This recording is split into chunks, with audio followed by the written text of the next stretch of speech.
Welcome to session 5 of module 05 of the Balkan Med Innova training program.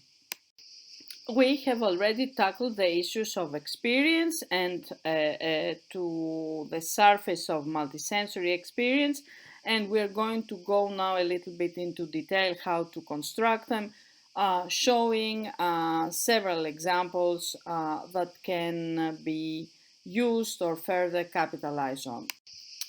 We have already discussed that experience is a broader sense that includes our knowledge and interaction with our environment. And many of the emotional impact that is required in cultural heritage or in tourism to be felt by visitors goes through the mental processing. So we're going to take a closer look of how to design and deliver cognitive emotional experiences, how the human memory processor works, how the human learning is guiding us to design an experience in situ, how to attract the attention, to facilitate the comprehension of visitors using association and connections, a very powerful medium to convey our desired meanings. Sometimes a simple experience is very effective. It doesn't necessarily mean that an experience has to be absolutely digital to be innovative. The digital, like for instance taking us back into the Pleistocene period or into the Jurassic period, is very useful to meet really dinosaurs or other animals that used to inhabit the earth then. But it doesn't necessarily have to be everywhere and be used by each single item in sites, museums, and collections. The five senses are there to serve us, so we can see, hear, touch, smell, and taste, and therefore we can accordingly and dependingly on the nature of the item we want to present, we can design a visual, an auditory, a tactile, a sensomotory, moving our body back and forth, a gustatory, to taste, olfactory, to smell, and a cognitive and sentimental and emotional experience.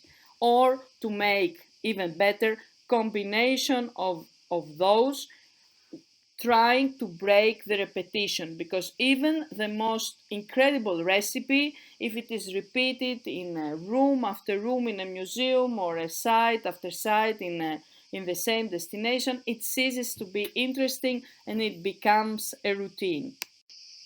Let us refresh our memory about the operations of the human memory processor. We really need to understand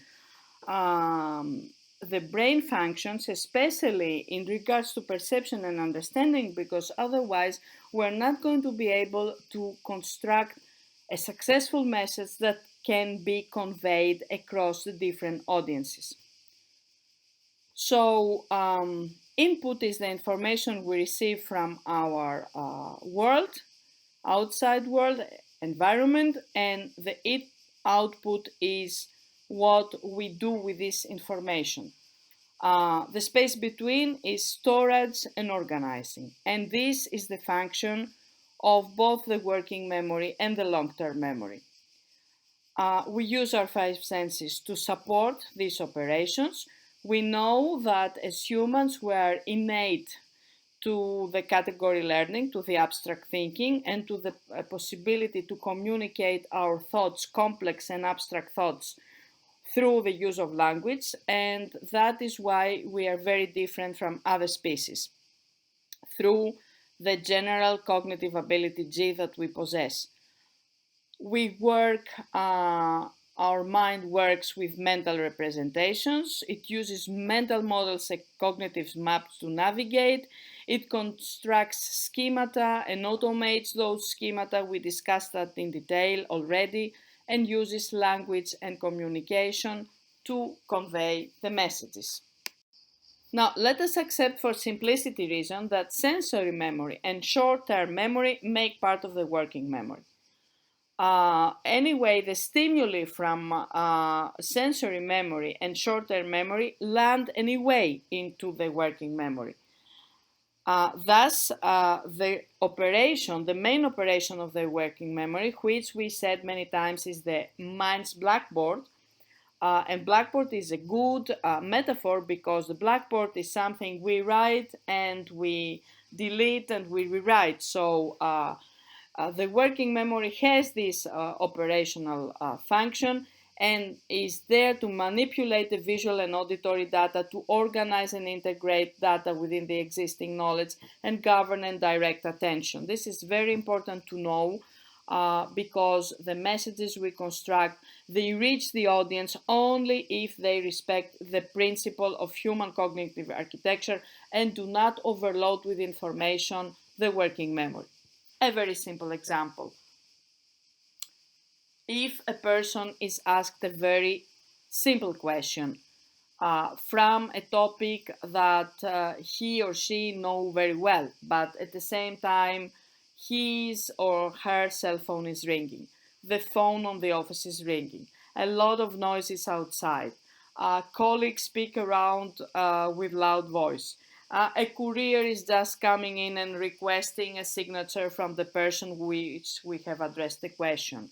Another colleague is coming, reading aloud some passages from a text, making desperate movements to attract the attention of this person. Now, all this hustle environment will totally disable the person even to answer the question, "What is your name?" We need, therefore, to understand, expressed in technical terms, that the working memory, the human working memory, is unable to engage in complex processing and reasoning simultaneously at the same time.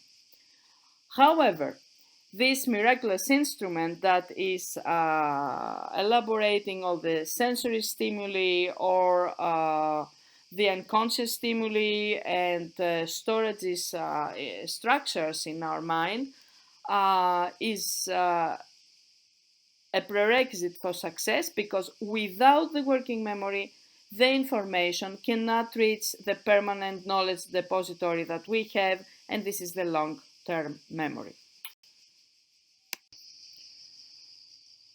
Another good example how we can deal with visitors at heritage places derives from cognitive psychology. I would like to emphasize that Miller is one of the pioneers in working memory research with his article in 1956, The Magical Number 7, followed by famous studies afterwards in the 60s and 70s, like for instance by Atkinson and Schifrin, and the great cognitive psychologist Alan Badley and his team, which is delivering one shift after another, starting with the 80s until today, nowadays. All these researches uh, have been very important for understanding and fully decode brain mapping, which is not yet fully decoded, but anyway, they have given us great advances in how to deal with brain functions. We can take only one example.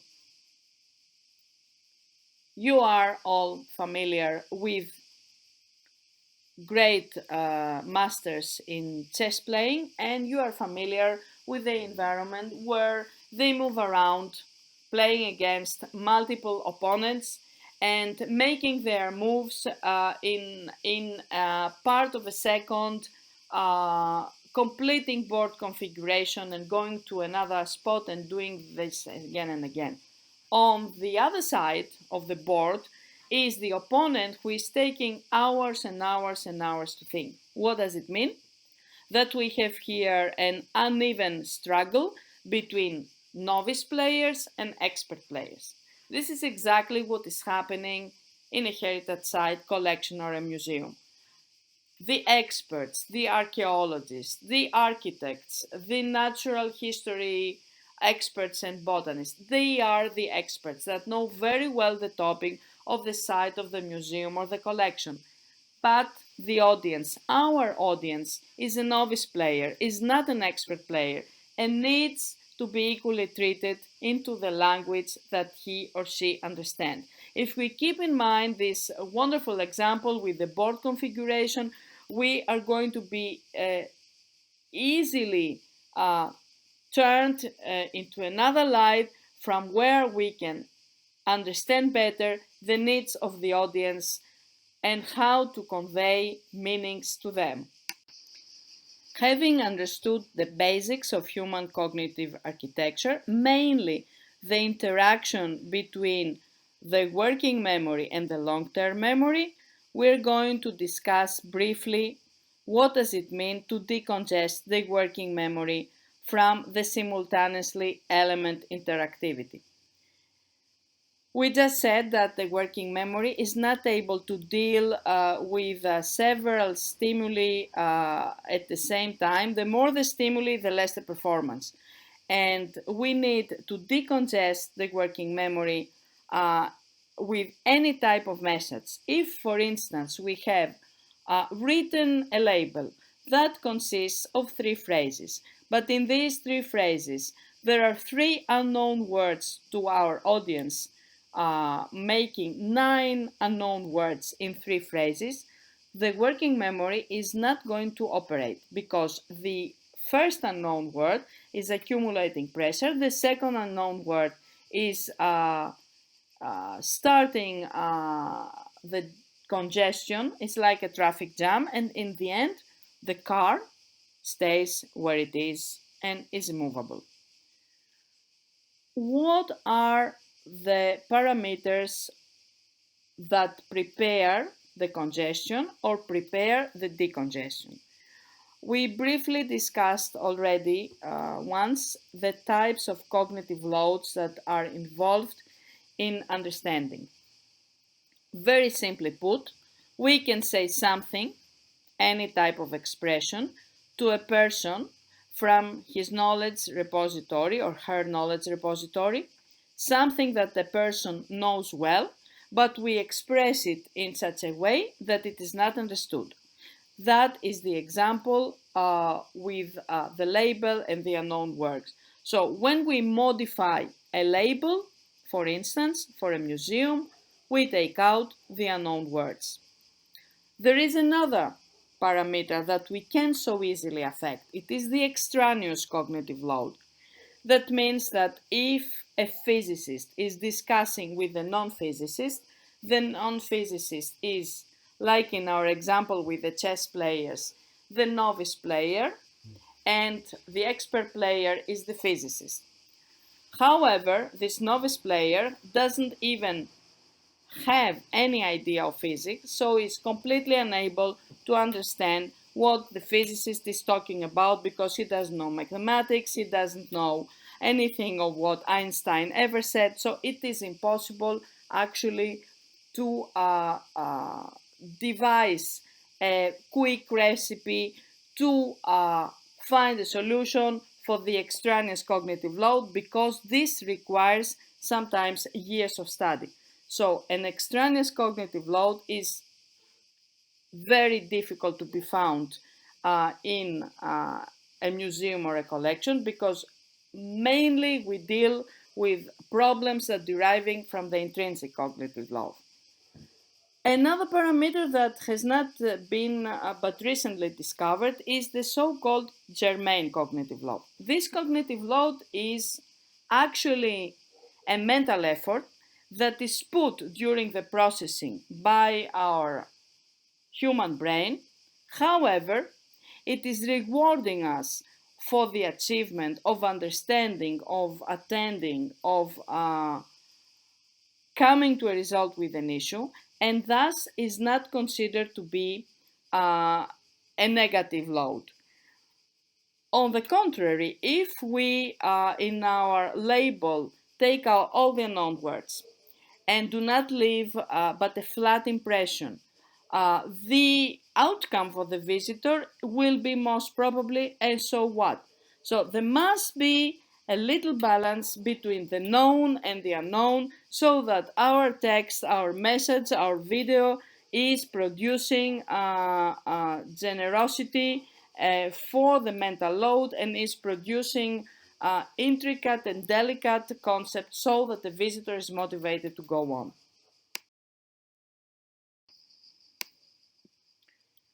What is human learning? Actually, is category learning. We are born to think in abstract categories. I will give you an example that comes from the research of quite a known cognitive psychologist by the name of Sandeep Prasada. Prasada set out to prove that Aristotle was right, uh, to have formulated his hypothesis, the Aristotelian hypothesis, about the interpretation and about the meaning that we are innate to think in abstract categories. In his seminal work, The General Cognitive Ability G, about this gene, Prasada starts with a very interesting example of a 4-year-old being in a zoo with his mother and seeing for the first time zebras. The 4-year-old cries out looking at the zebras, "Mommy, mommy, look at those horses. They are colored black and white." Well, Prasada says, it's amazing. How did he know that this animal is a horse if he has not seen a horse before that is black and white? And that is the big difference between a computer, an algorithm, and the human brain. The computer may count 99 dogs with 4 legs, but if dog number 100 has only 3 legs, the algorithm is cracking down, while the 4-year-old, the same 4-year-old, would have said, "Mommy, look there is a little dog and 1 leg is missing." This is the wonder of the human brain. It starts right from the start to think in abstract categories. How we learn? We learn in constructed schemata.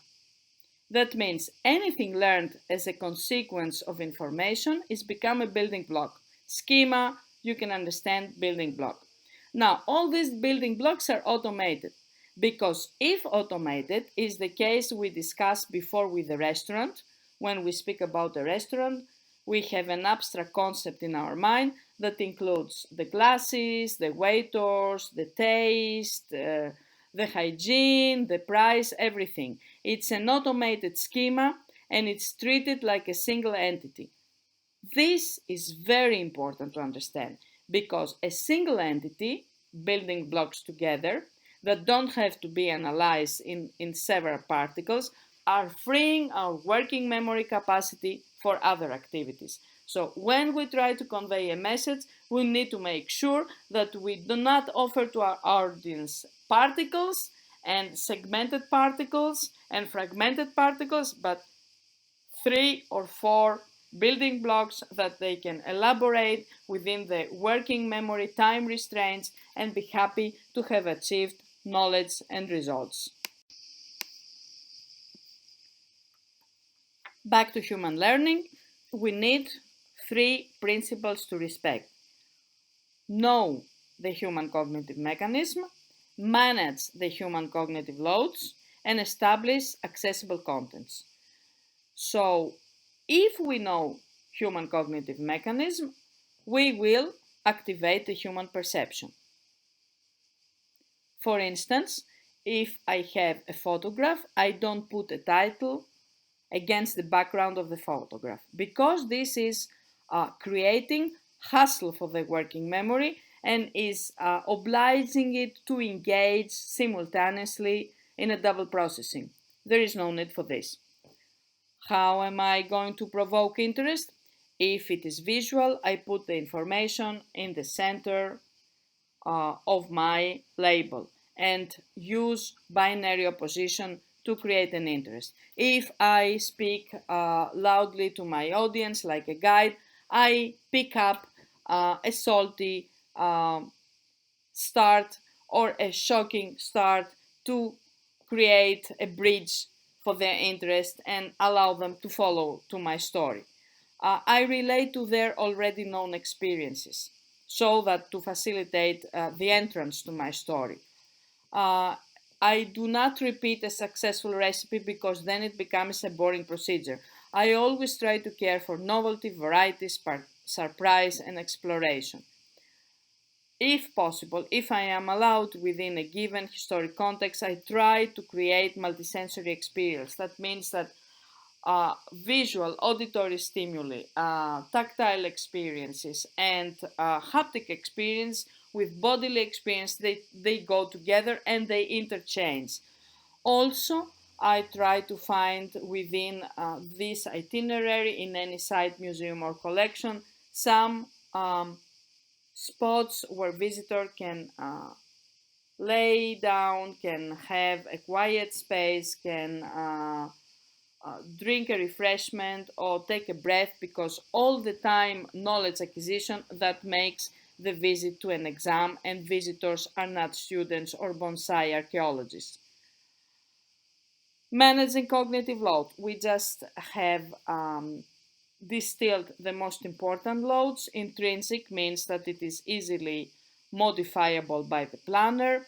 The extraneous is something that is more or less connected to prior knowledge, and therefore we have lesser possibilities to modify it.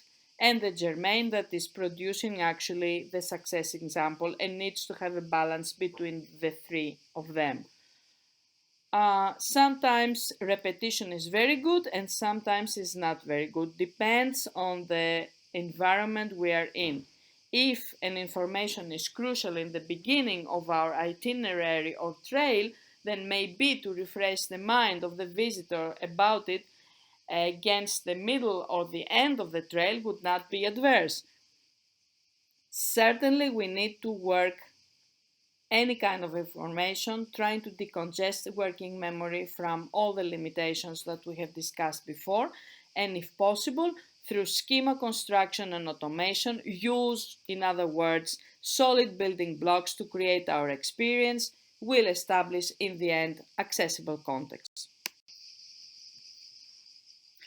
Labels in museums are very easy to criticize and usually are also uh, either very boring or full of unknown words. Looking at this item, we read Arivalos, plastic vase in the form of a kneeling boy. Now, it's not so clear that it's about a vase because the word vase is reminding to most of us a flower vase. Do we need to say that the boy is kneeling? No, is not needed because we see this. So the visitor sees as well. And plastic vase, what does it mean? It looks very old to be plastic. And the people that don't have knowledge that plastic is connected to sculpture, they will not be able to understand this and they will pass by. So what is the essence behind it? It's a figure that is representing an athlete who is binding a ribbon, and the ribbon is a symbol of victory in an athletic competition around his head. This is the type of information that has to be simplified. So here what we have done is to have modified the intrinsic cognitive load. Now, how to facilitate comprehension, especially with something known having been turned to unknown. Now, I guess everybody knows what are earrings. It's a piece of jewelry that we stick to our ears. Most women love earrings. But there is still a possibility to make it incomprehensible by calling it hemispherical disc. It is actually really a hemispherical disc, but who would think to describe earrings as hemispherical disc but an expert who has to respect a terminology. However, when I approach a label and I read hemispherical disc with a scribbled line around the edge, the back is affixed a piece of gold sheet with a hook and an eyelet by which the earring is fastened. Is so complicated to even read the label and is also producing uncertainty to the first visual stimuli that gives me the information that it is all about earrings. So these kind of information are not useful for visitors. I think we can personalize the item so as to facilitate comprehension. Everybody, at least every woman, has received a present for her beloved ones. And so in antiquity was not different. These earrings are from the 4th century, so it is the late antiquity, and many women knew to read and write. So we can, for instance, stage a diary and write that my beloved Titus brought to them from Cyprus. I have never stopped wearing them since then. Starting with a very simple leaflet that deals with the historic trail. The next slide is going to present the utilization of the W phrases. Who, why, what, where, when is a very simple but effective recipe to clear socio-historical information in a very short period of time for a print medium.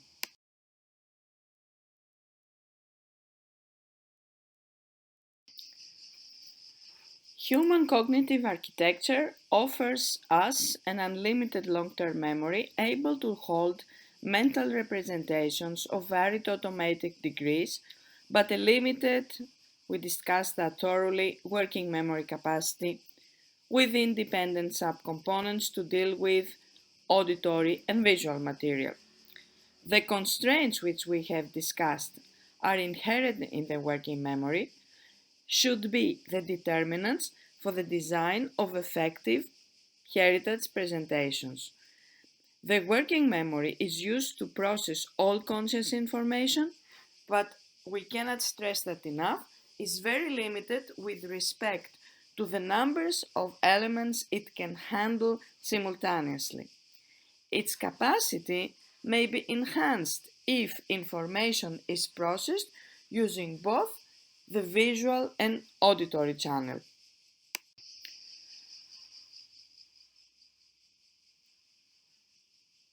The main difference between academic learners and non-captive audiences is the possibility to rehearse material. Repetition and rehearsal is a quality and at the same time an advantage of formal education, but is not so much relevant in leisure settings. So audiences should access and comprehend information presented in a manner that no repetition is needed, uh, at least if they are to spend good quality time in heritage sites and collections. Here I am presenting the cover of a travel box. There is nothing unusual about the cover of a travel box, only that it is inspired from the cigarette box.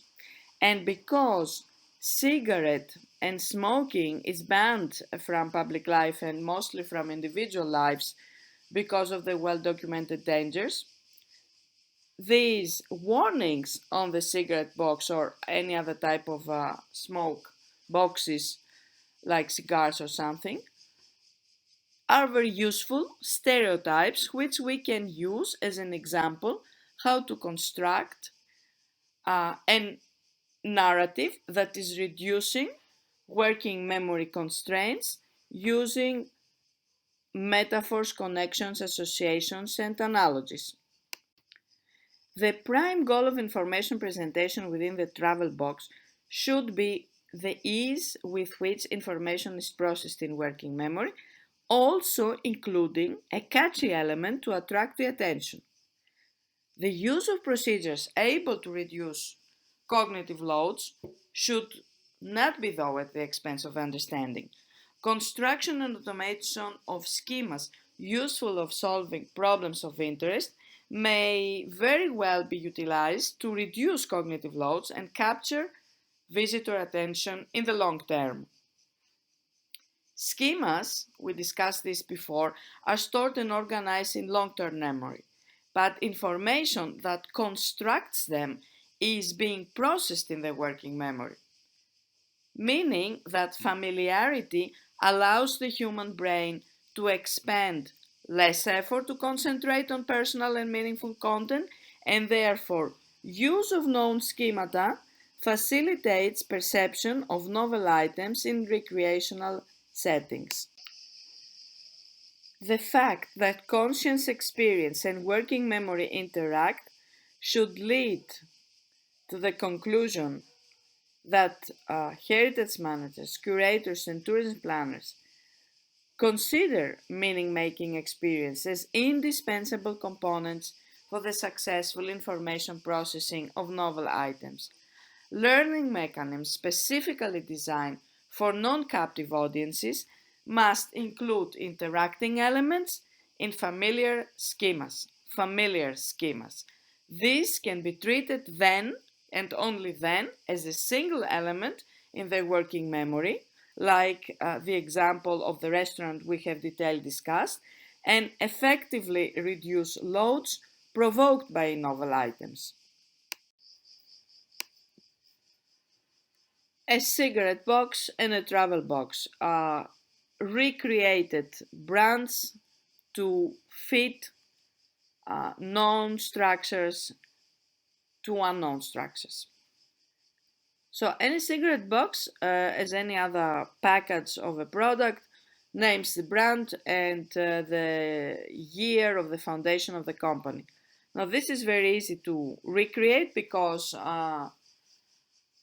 the oldest, most valuable, and most reliable geographer and historian is Herodotus. And because our travel box includes 9 itineraries in the Mediterranean, which is the space that Herodotus has traveled the most, despite being in Egypt and Persia and so on and so on. He traveled the most and leaves many accounts about the Mediterranean. So the scenes has been identified with the year that Herodotus starting traveling. As any other product, also on the cigarette box there are images, and we have replaced those images with distinctive photographic materials from the 9 trails. Very known to smokers at least, but also to non-smoker, is the advertisement about the blend of the fine quality tobaccos. And here has been changed to a premium blend of the finest quality experiences, which provide for genuine traveler pleasure.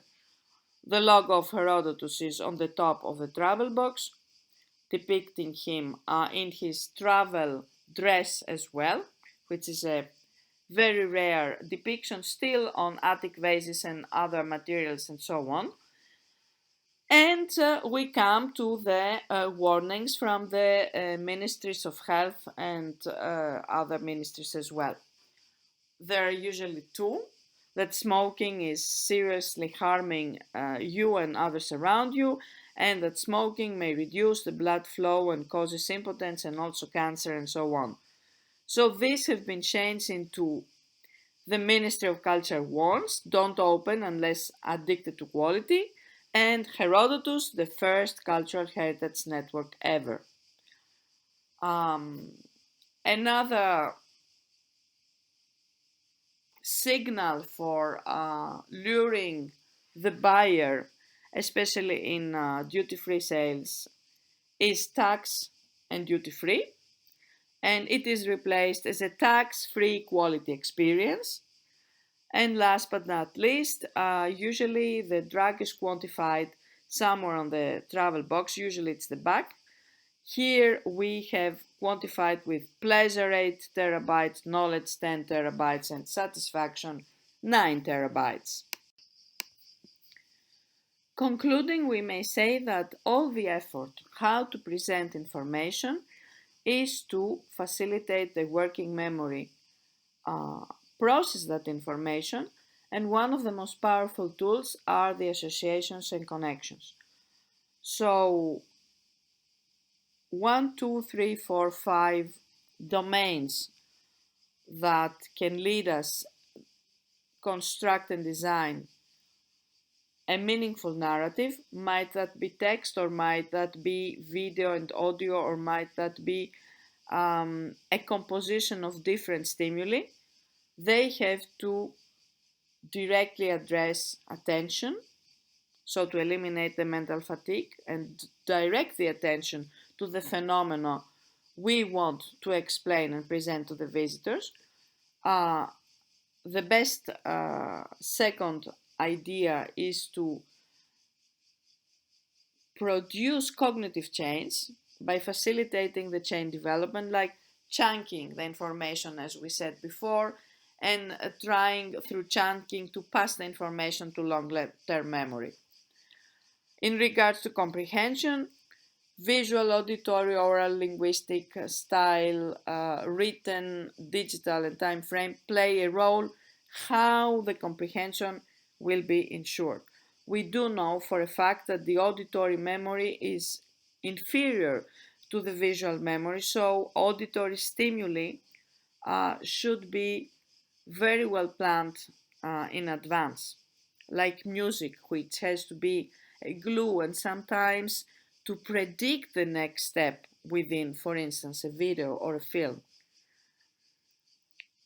We have treated the working memory decongestion, which means that cognitive processing depends on the type of the information we're presenting to visitors, and this cognitive processing has to also consider the readability, for instance, on a panel, light, the proofread, the time frame required to read or to consume a video, the information layer. We cannot have written materials, especially outdoor panels, make usually this mistake that have more than 60 characters per line, that while walking, it is really putting a constraint on the readability. And 200 words per sequence, that's the maximum. We need to consider syntactical and interpunction units, and binary coloring is ideal for this. And our central message should not include more than 5 main ideas. Now, prior knowledge activation can be used, as we have just shown, uh, through the extensive use of associations, metaphors, analogies, and connections.